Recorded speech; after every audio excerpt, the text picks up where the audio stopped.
The Pittsburgh Steelers head coach Mike Tomlin and general manager Omar Khan aren't hiding any secrets when it's coming to evaluating talent at the Senior Bowl. So, the Senior Bowl is taking place once again this season. It's returned for its 75th year. And the Pittsburgh Steelers began their week down in Mobile, Alabama, making their first stop on the scouting trail for this season's NFL draft. So, even though the Senior Bowl has gone through its fair share of changes recently, including having underclassmen at the event, it seems like Mike Tomlin and the Pittsburgh Steelers never change when it comes to evaluating talent and going to the Senior Bowl, because Steelers head coach always continues to stand right in the middle of the one-on-one events and always is in the middle of every single group. And he's hands-on, talking to every single person and just building a relationship both with the player on the field and the person off the field, just to try to get to know everyone. And this season, it seems like he's keeping a close eye on a certain group of players. And which players is that? That is the offensive linemen. And in correlation to that, that means he's also keeping an eye on the defensive linemen as well, because obviously those two positions go against each other so often. So Mike Tomlin, out of every single reports I've seen, it always says Mike Tomlin takes interest in all positions, and obviously that Mike Tomlin is kind of running things down there, and he's really a hands-on guy compared to any other coach or any other general manager in the league that's actually at the Senior Bowl. Mike Tomlin is always the person right in the middle of everything.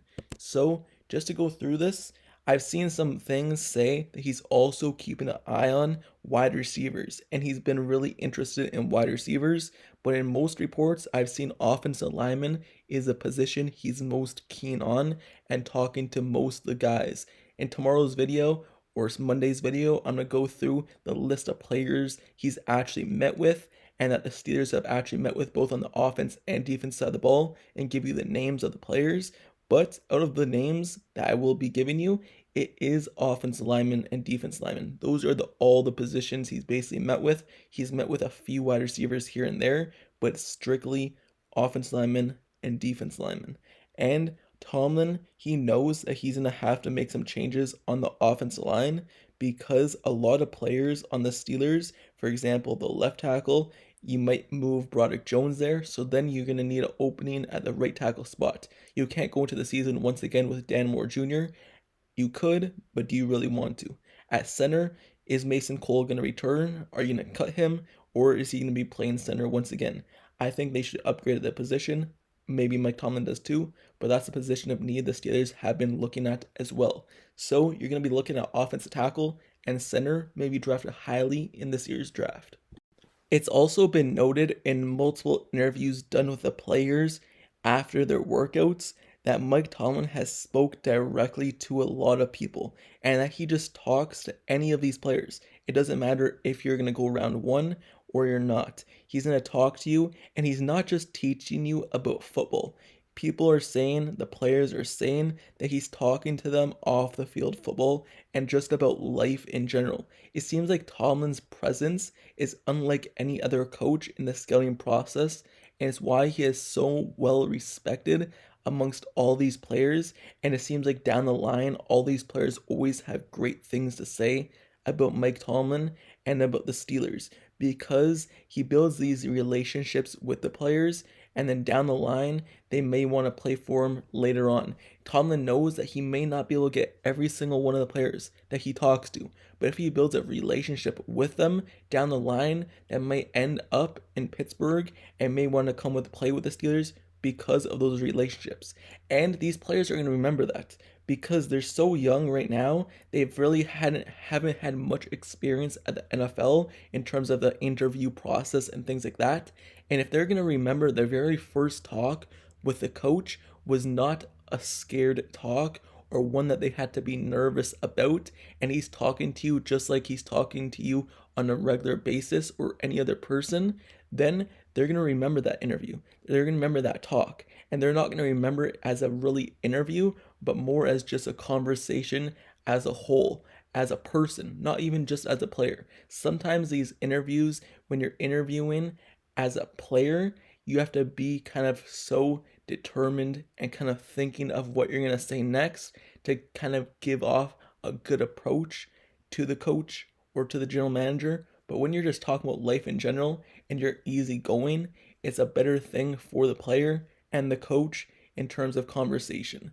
So these players are going to remember that, and they're going to remember how keen and how down to earth Mike Tomlin was in their very first talk with a head coach.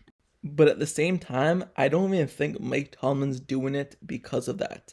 I don't think he's doing it in terms of kind of scouting and things of that nature. Yes, of course he's scouting, but I think he's just doing it because he loves football in general and he wants to be around football as much as possible. Because you look at all these other coaches, they don't have to be down there, and some of them aren't down there. But Mike Tomlin, Omar Khan, when it used to be Kevin Colbert there, they made it a determination to always be at the Senior Bowl and always take place and be in the middle of things and talk to these players. And once again, that's what Mike Tomlin and Omar Khan are doing. And the position that they're most keen on is offensive lineman. Like I keep saying, they're not kind of hiding it. They're not hiding how much they're interested in these offense linemen and defense linemen going a one-on-one, because they know they're going to need an offense lineman probably in this year's draft or even multiple. And like I said, they're going to be looking at offensive linemen because Okorafor, they're most likely going to cut him. I'm going to make videos on the players the Steelers are probably going to cut to save money and how much money they could cut. But one of the players you're probably going to cut is Okorafor, because they could save around like $10 million if they do cut him. So their backup at tackle is going to be gone.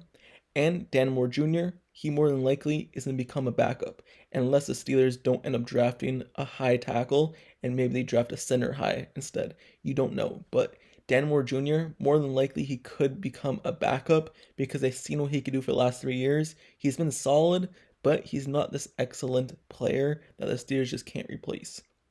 So he may be gone as well. You never know in terms of being a backup and not the starter anymore. And then you look at center. The Steelers could save a lot of money if they also cut Mason Cole. He'll become the final year of his contract. So if they cut him, it's not like they have to pay him down the road. They just have to pay him a little bit of dead cap. But they may cut him as well because he just has not been a good center. He's been a solid center, obviously better than Kendrick Green when he was here, but that's not kind of the level that you're going for. You're not going for someone just to be better than the last guy you had. Obviously, you want a guy who could actually snap the ball and not snap it at the ground every single time or snap it to the quarterback's knees, because that's what Mason Cole does. Mason Cole obviously can't block as well either. It seems like he's always off balance. He's always getting thrown around, and it just seems like he makes bad plays over and over again, but they have to stay with him because they have no other guy to play that position, and they've seen Kendrick Green do it, and they don't want to kind of go with a backup once again. So they're more than likely to be looking at center highly in this year's draft as well after they cut Mason Cole. I believe they should cut Mason Cole, but who knows? Are they going to cut him? Are they going to make him a backup? Or are they going to stick with him? We have to see what the Steelers do when it actually comes to the draft, but it obviously seems as though they're a lot interested in these centers like JPJ, Jackson Powers. You look at the other offensive tackles, you look at the guy from Georgia, you look at the guy from Oklahoma. So you see a lot of tackles, you see a lot of centers in this year's draft who could be round one talent and high round one talent as well. So the Steelers, they're a lot focused on these offensive players in terms of what I've heard, wide receivers to a degree, and then also these offensive linemen and defense linemen going one-on-one to specifically look at how well the offense linemen do. He's talked to a lot and met with a lot of offense and defense linemen as well in terms of the players that they met with. So, with that being said, the Steelers aren't hiding anything when it comes to the talent that they're evaluating. And usually the talent that they evaluate when it comes to the draft process, that's the position they more than likely end up going with. They were so keen on Najee Harris, and that's who they took. So the Steelers, this is what their kind of days and weeks look like when it comes to the Senior Bowl and what they've been evaluating. So let me know down in the comments below, how do you feel about them being keen on offense linemen? Do you like it that they're looking at these offense linemen, these centers, offense tackles, or do you believe that they should be looking at different positions? And if you do, what position would you want the Steelers to draft round 1 in this year's NFL draft? Or do you like that they're looking at the offense linemen and you think they should go with a center or offense tackle? And let me know which one you think they should go with first, center or tackle. Also, don't forget to subscribe to the channel down below as well. If you like serious content, analysis, reports, like the video, turn on post notifications down below for the channel as well, so you can get notified whenever I post next year's video. I cover everything Steelers, so to stay up to date with everything, turn on notifications, click that bell down below, and I'll see you guys all later. Till next time, I'm out. Peace.